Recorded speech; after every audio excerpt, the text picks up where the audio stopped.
है मनसा का ये रूप। अवश्य उसके पीछे कोई उद्देश्य छिपा है। नियति समय के अनुसार ही घटती है और व्यक्ति के उद्देश्य को पूर्ण करती है।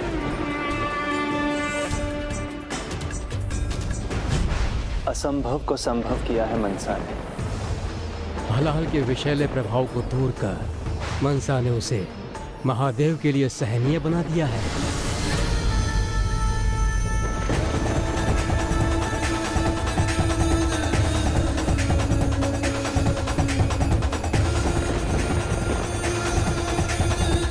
पुत्री?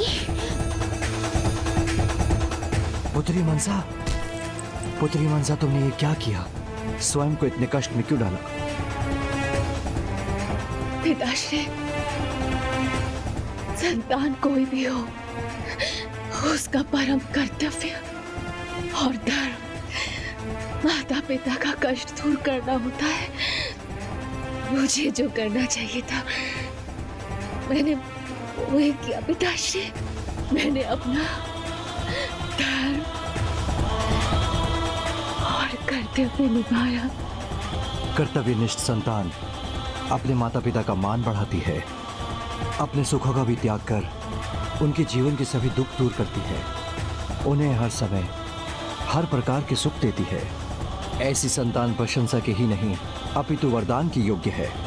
पुत्री मनसा, मैं तुम्हें वरदान देता हूँ कि तुम पर कभी भी किसी प्रकार के विष का कोई प्रभाव नहीं होगा, कि तुम पर कभी भी किसी प्रकार के विष का कोई प्रभाव नहीं होगा।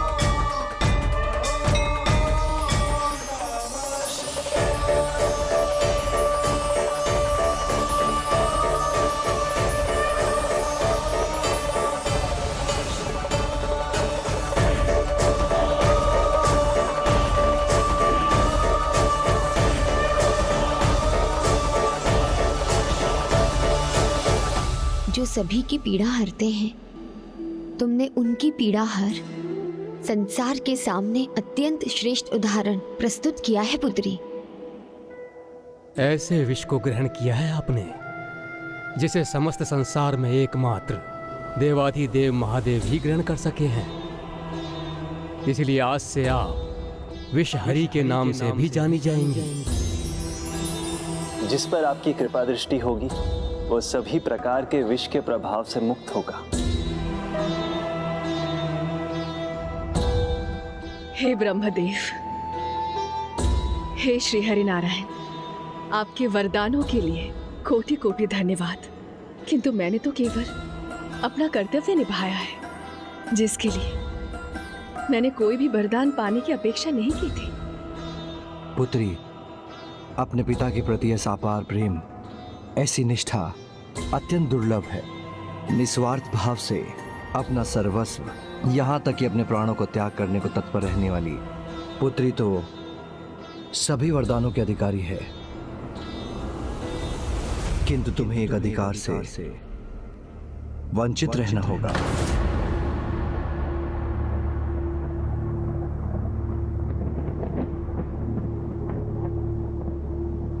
तुम्हें कैलाश में वास करने के अधिकार का त्याग करना होगा। तुम्हें यहां से जाना होगा।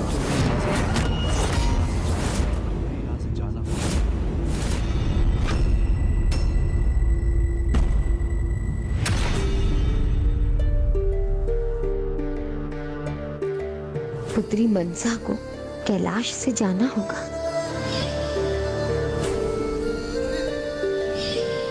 मैं तो बस यही कामना करती हूँ माता कि मैं इसी प्रकार आप दोनों की छत्र छाया में रहूं। मुझे जाना होगा,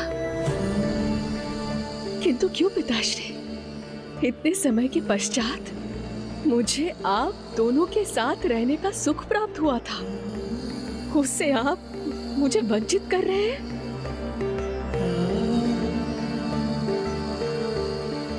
बताइए ना पिताश्री।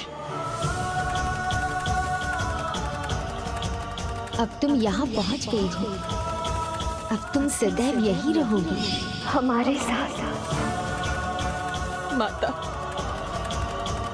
माता आप ही बताइए ना। आपने तो कहा था ना कि मैं सदैव आप दोनों के छत्र छाया में रहूंगी। यदि मुझसे कोई भूल हुई है माता, तो मुझे क्षमा कर दीजिए, मुझे क्षमा कर दीजिए माता, किंतु कृपया मुझे आप दोनों से दूर जाने का आदेश मत दीजिए।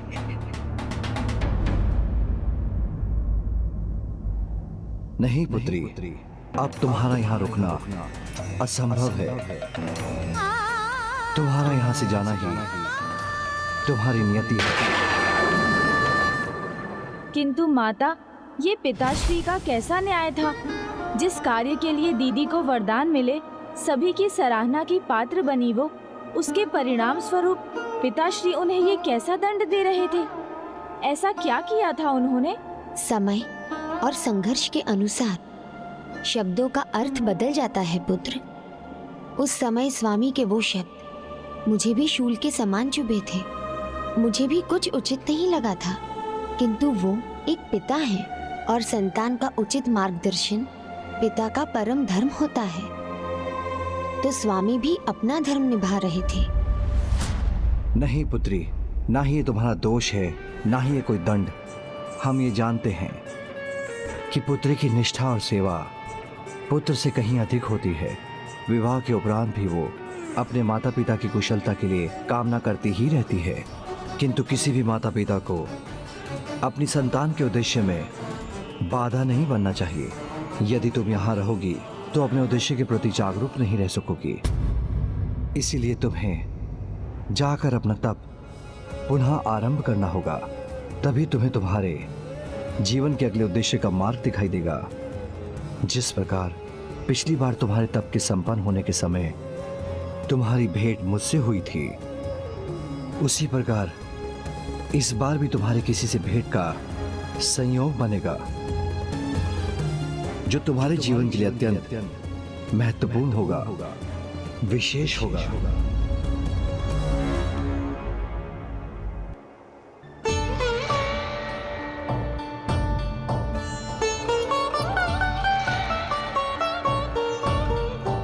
यदि यही आपका आदेश है पिताश्री, तो आपकी पुत्री आपके आदेश का पालन अवश्य ही करेगी। मैं यहां से प्रस्थान कर पूर्ण निष्ठा के साथ अपना तप संपन्न करूंगी। पिताश्री, मुझ पर एक और कृपा करें। मैं किसका नाम लेके तप करूं? मुझे मार्गदर्शन दीजिए पिताश्री। पुत्री, मेरे आराध्य तो स्वयं श्री हरि नारायण हैं। मैं उनके तारक नाम राम का जाप करता हूँ। तुम उनके श्री कृष्ण नाम का जाप करो। उससे तुम्हारा कर्तव्य, तुम्हारा उद्देश्य और उसके लिए उचित कर्म तुम्हें स्पष्ट होते जाएंगे और तुम भली भांति अपने कर्तव्यों को निभाने का सामर्थ्य प्राप्त कर सकोगी। तुम्हारे तप के लिए मैं तुम्हें उचित मंत्र भी दूंगा, जिसे कल्पतरु कृष्ण मंत्र पुकारा जाएगा। ओम श्रीम ह्रीम क्लीम कृष्णाय नमः। अपने पिताश्री प्रभु महादेव से कल्पतरु कृष्ण मंत्र प्राप्त कर पुत्री मनसा ने तनिक भी विलंब नहीं किया। वो उसी क्षण अपने तप के लिए पुष्कर चली गई और अपना तप आरंभ किया। ओम श्रीं ह्रीं क्लीं कृष्णाय नमः। माता, हलाहल विष के प्रभाव से पिताश्री को मुक्त करने से अधिक बड़ा उद्देश्य और क्या हो सकता है, जिसके लिए दीदी मनसा को तप करने जाने पर विवश होना पड़ा? पुत्र, स्मरण करो महर्षि कश्यप ने क्या कहा था। पुत्री मनसा का जन्म एक नहीं अनेकों उद्देश्य की पूर्ति के लिए हुआ था और उसके जीवन का अगला उद्देश्य था नागों का उद्धार। समुद्र मंथन से एक दिव्य अश्व भी निकले थे, वो स्मरण है ना तुम्हें पुत्र? हाँ माता, उच्चैश्रवा। उसी उच्चैश्रवा को लेकर एक विचित्र घटना हुई पुत्र। महर्षि कश्यप की दोनों पत्नियां, सर्पों की माता कद्रू और गरुड़ की माता विनीता, दोनों में शर्त लगी। देवी कद्रू का मानना था कि उच्चैश्रवा अश्व की पूंछ काली थी और देवी विनीता के अनुसार उजली, और इस विवाद के कारण उन दोनों ने एक शर्त लगा ली। देवी विनीता, उच्चैश्रवा अश्व को लौटने दीजिए, फिर आपको मेरी सेविका बनने पर विवश होना ही पड़ेगा। सेविका तो आपको बनना होगा, क्योंकि जो मुझे ज्ञात है वही सत्य प्रमाणित होगा। किंतु शीघ्र देवी कद्रू को आभास हुआ कि उनकी दृष्टि से भूल हुई कि अश्व उच्चैश्रवा की पूंछ उजली ही थी, तो स्वयं को देवी विनीता की सेविका बनने के अपमान से बचाने के लिए उन्होंने अपने सभी पुत्रों यानी नागों को एकत्रित कर एक अनोखा आदेश दिया।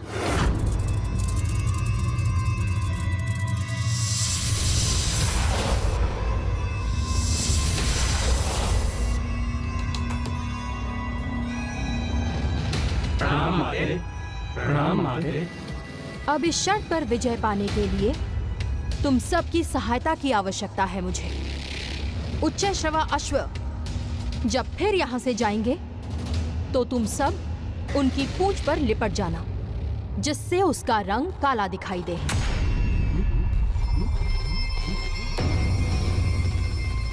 किंतु माँ, क्या ये उचित होगा? तो क्या ये उचित होगा कि तुम्हारी माँ शर्त में पराजित होकर देवी विनीता के सामने सदा के लिए उनकी सेविका बनकर रहे? क्या यही चाहते हो तुम लोग? नहीं माँ, ये धर्म के विरुद्ध है। हम ये पाप नहीं कर सकते। ये सत्य होगा। बस! शांत हो जाओ तुम सब। अपनी माँ का आदेश मानने के स्थान पर उनसे प्रश्न कर रहे हो। ऐसे पुत्रों से तो पुत्र ना ही हो तो ही अच्छा है। मैं तुम्हें श्राप देती हूँ। पांडवों के वंशज महाराज परीक्षित के पुत्र महाराज जन्मेजय सर्प यज्ञ करेंगे। उस यज्ञ अग्नि में गिरकर तुम सबका अंत होगा।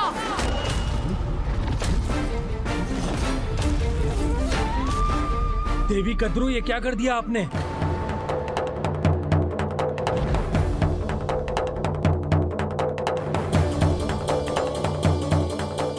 देवी, क्रोध एक ऐसा श्राप है जो मनुष्य स्वयं को देता है, और आपने अपने क्रोध के आवेश में अपने पुत्रों के वंश के नष्ट होने का ही श्राप दे दिया।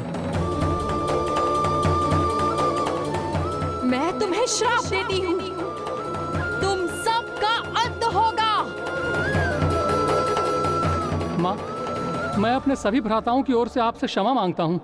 हम आपका अपमान नहीं करना चाहते थे माँ, बस आपको अनुचित मार्ग पर जाने से रोकने के लिए सचेत कर रहे थे।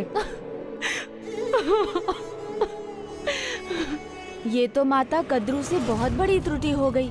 श्राप को लौटाने का तो कोई उपाय नहीं होता, और यदि ये श्राप फलित हो जाता तब तो सभी सर्प मारे जाते। तो फिर इस परिस्थिति से बचने का क्या उपाय था माता? एक उपाय है। क्या उपाय है माता?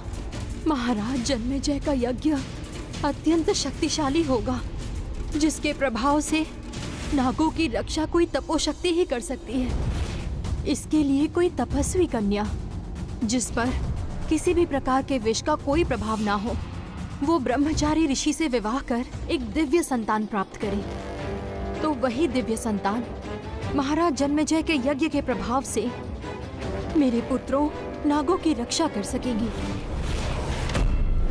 अर्थात माता कद्रू के नाग पुत्रों को इस श्राप से दीदी मनसा का पुत्र ही बचा सकता था। हाँ पुत्र, ऋषि कश्यप की मानसिक कल्पना से मनसा की उत्पत्ति का ये भी एक प्रमुख कारण था, किंतु अभी किसी योग्य ब्रह्मचारी ऋषि से उनका विवाह होना शेष था। किंतु उसके लिए दीदी मनसा को तप पर जाने की क्या आवश्यकता थी? क्योंकि जैसे स्वामी ने कहा था, इसी तप के परिणाम स्वरूप पुत्री मनसा की भेंट उसके योग्य वर से होने वाली थी।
पिछली बार तुम्हारे तप के संपन्न होने के समय तुम्हारी भेंट मुझसे हुई थी, उसी प्रकार इस बार भी तुम्हारे किसी से भेंट का संयोग बनेगा जो तुम्हारे जीवन के लिए अत्यंत महत्वपूर्ण होगा।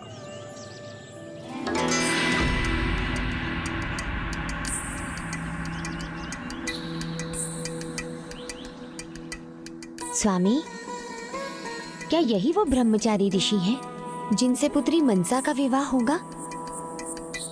हाँ प्रिय, ऋषि जरत्कारु ही हमारी पुत्री के लिए योग्य वर हैं। उनसे विवाह के उपरांत हमारी पुत्री नागों की रक्षा में समर्थ होगी।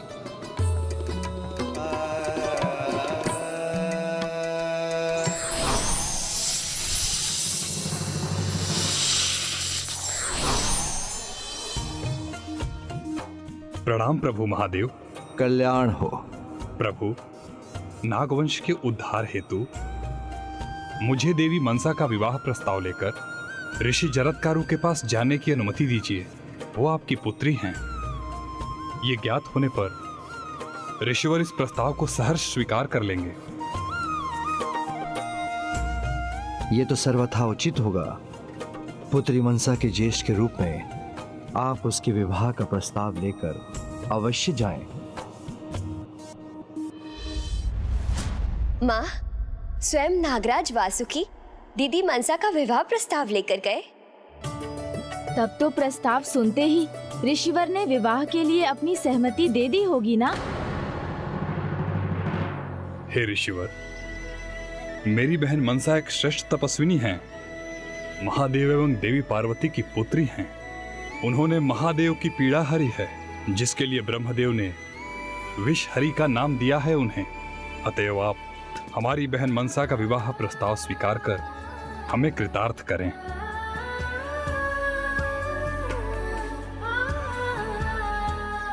हे नागराज वासुकी जी, मैं ऋषि हूं।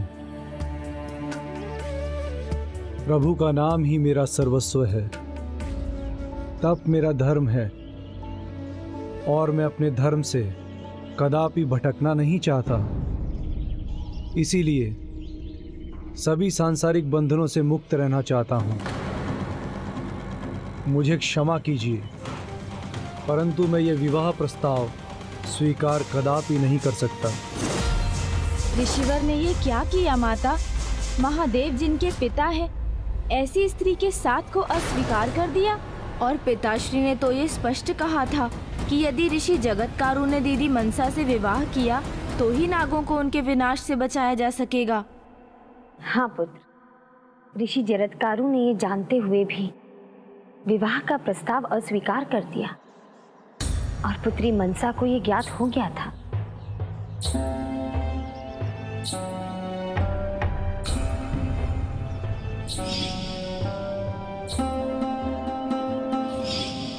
ऋषिवर के आभा में अद्भुत एक आकर्षण है। मुझे विश्वास है उन्होंने भी मुझे देखते ही स्वीकार कर लिया था। अस्वीकार कर रहे हैं आप? जिसे स्वयं प्रभु महादेव की पीड़ा हरने का गौरव प्राप्त है, प्रभु महादेव एवं माता पार्वती की पुत्री मेरी बहन मनसा, उनसे आप विवाह का प्रस्ताव अस्वीकार कर रहे हैं ऋषिवर?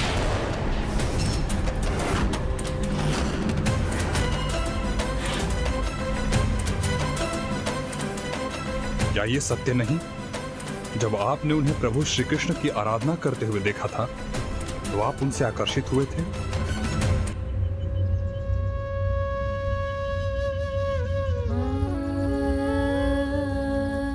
हाँ, आकर्षित हुआ था।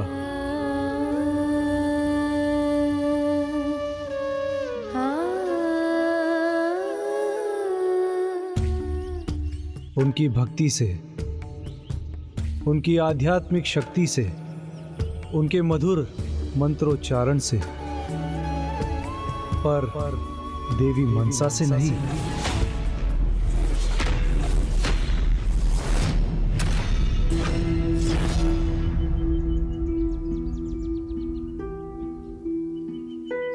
तो क्या ऋषिवर के मन के भाव को समझने में मुझसे ही कोई भूल हुई? हाँ,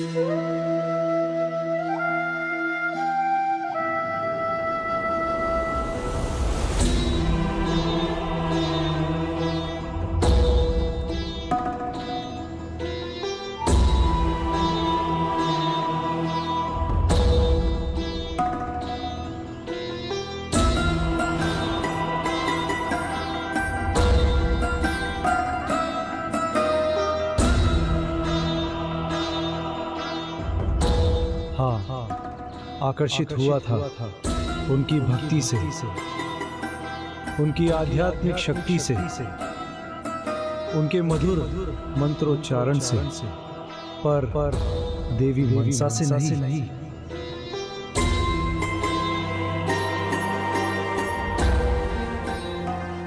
नहीं, मैं कदापि दुखी नहीं होंगी।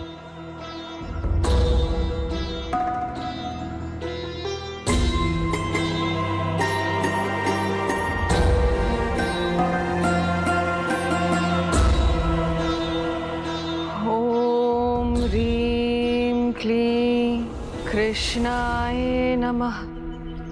ओम ह्रीं श्रीं क्लीं कृष्णाय नमः। आप पुनः विचार कर लीजिए ऋषिवर। कहीं ये प्रस्ताव ठुकरा कर आप कोई बड़ी भूल तो नहीं कर रहे हैं? जो अपने निर्णय पर स्थिर होते हैं उनसे कभी कोई भूल नहीं होती वासुकी जी। मुझे क्षमा कीजिए, मेरे जीवन का एक ही उद्देश्य है, साधना और प्रभु को भक्ति से पाना। इसीलिए मैं आपसे पुनः कह रहा हूं कि इस विवाह प्रस्ताव को मैं कदापि स्वीकार नहीं कर सकता। किंतु प्रणाम नागराज वासुकी जी।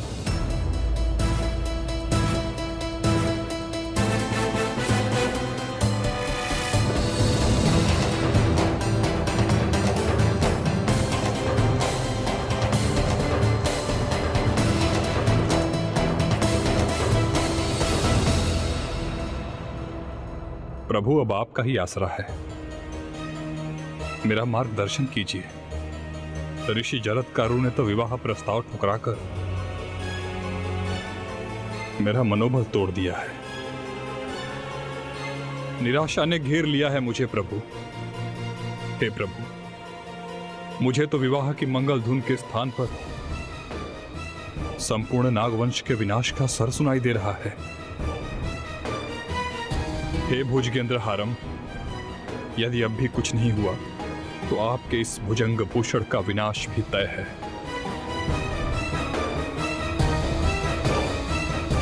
धीरज रखने वाला व्यक्ति आत्मविश्वास की नाव पर सवार होकर बड़े से बड़े संकट का भावसागर पार कर लेता है। धीरज रखिए नागराज वासुकी जी। मनसा के भ्राता के रूप में अभी तो एक ही बार प्रयास किया है आपने। सफलता का द्वार निरंतर प्रयास से ही खुलता है। कदाचित ऋषि जरत्कारु इस बार अपना निर्णय बदल लें। संभव है प्रभु।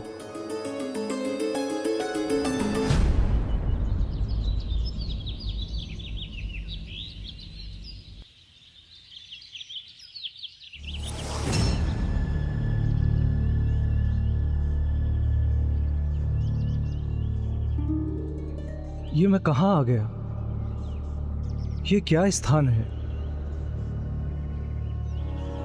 पुत्र पुत्र पौत्र पौत्र परपौत्र। ये स्वर तो जाने पहचाने लग रहे हैं, जैसे पितामह और पिताजी मुझे पुकार रहे हैं, मुझसे कुछ कहना चाह रहे हैं, किंतु ये स्वर आ कहां से रहे हैं? परपौत्र परपौत्र पुत्र पुत्र पुत्र पुत्र परपौत्र पौत्र।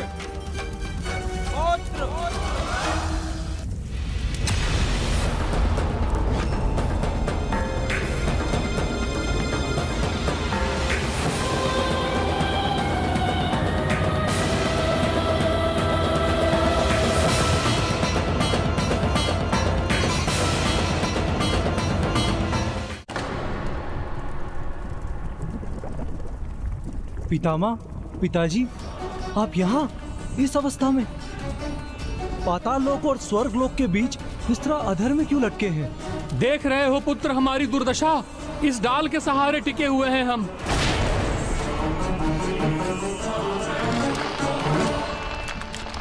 अरे मूषक, हटो हटो मूषक, अरे मूषक हटो हटो। नहीं पुत्र, तुम ऐसे हमारी सहायता नहीं कर सकोगे। इस मूषक को यहाँ से नहीं हटा सकोगे। किंतु पिताश्री, मैं क्या करूं? यदि ये यहाँ से नहीं हटेगा तो आप सब लोग नीचे गिर जाएंगे। हाँ पुत्र, हम पाताल के अंधकार में खो जाएंगे। स्वर्ग और अन्य उच्च लोकों की यात्रा नहीं कर सकेंगे पुत्र। नहीं नहीं नहीं पिताश्री, पितामह, आप लोगों ने तो जीवन भर पुण्य किए हैं, तो उसका ये परिणाम कैसे हो सकता है? आप अवश्य ही स्वर्ग जाएंगे। यदि मैं कोई सहायता कर सकता हूँ तो मुझे बताइए, मैं अवश्य करूँगा। विवाह कर संतान की प्राप्ति करनी होगी पुत्र। ये डाल तुम्हारा जीवन है और ये मूषक काल। जिस दिन काल इस मूषक की भांति तुम्हारा जीवन भी पुकार देगा, उस दिन हमें नर्क की आग में चलना ही होगा। मात्र तुम्हारा विवाह ही अब हमें नर्क में जाने से रोक सकता है पुत्र। नहीं नहीं, मैं अपने तप से नहीं भटक सकता, विवाह नहीं कर सकता, किंतु अपने पूर्वजों को इस अवस्था में भी नहीं देख सकता। पुत्र, यही है एकमात्र उपाय। वंश आगे बढ़ेगा, तभी हमें इन कष्टों से मुक्ति मिलेगी। पितृ ऋण चुकाना चाहते हो तो विवाह करना ही पड़ेगा पुत्र तुम्हें। विवाह कर लो पुत्र, विवाह कर लो। हमारे कष्ट हर लो पुत्र, हमारे कष्ट हर लो। विवाह कर लो पुत्र, विवाह कर लो। विवाह कर लो पुत्र, हमारे कष्ट हर लो पुत्र। हमारे कष्ट हर लो पुत्र।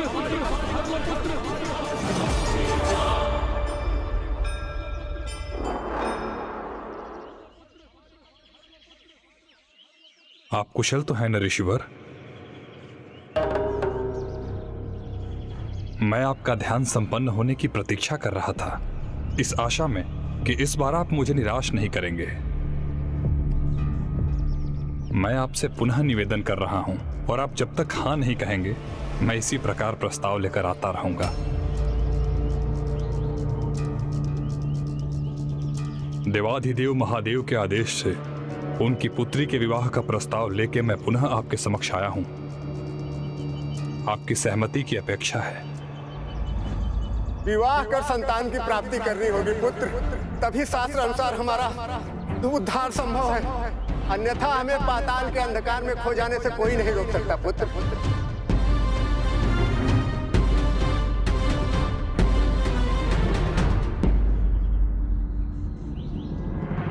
उचित है, मैं विवाह के लिए तैयार हूँ, मैं विवाह के लिए तैयार हूँ। मैं धन्य हो गया ऋषिवर। आपके इस निर्णय ने नागवंश को बहुत बड़े संकट से उबार लिया। बहुत बड़ा उपकार किया है आपने हम पर। मैं जाकर अभी ये शुभ समाचार माता पार्वती और बहन मनसा को सुनाता हूँ। रुकिए नागराज वासुकी जी,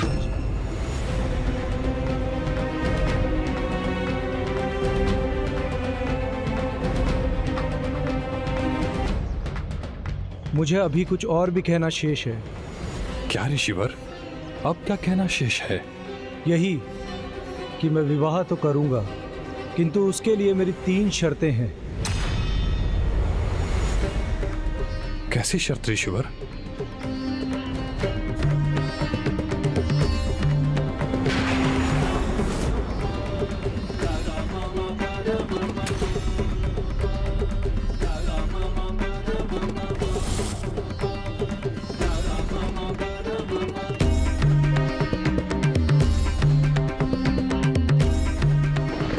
ये कैसी शर्तें रख दी आपने?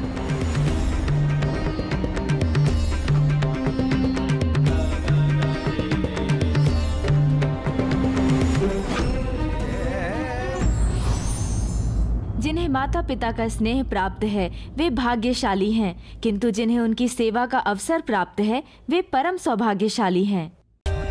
For more updates, subscribe to our channel, click the show links and enjoy watching the videos.